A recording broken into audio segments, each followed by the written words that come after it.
Je tiens à vous informer de la situation alarmante qui se déroule actuellement à Bukavu, capitale de la province du Sud Kivu, en République démocratique du Congo.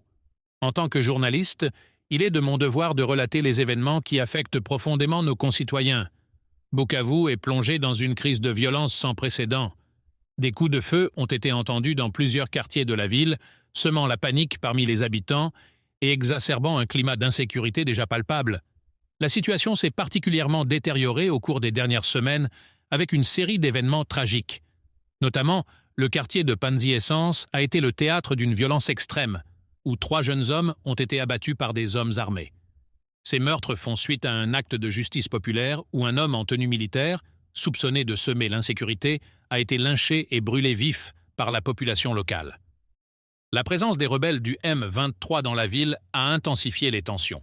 Ces rebelles, soutenus par les forces de défense rwandaises, ont pris le contrôle de Bukavu, provoquant des scènes de chaos et de pillage.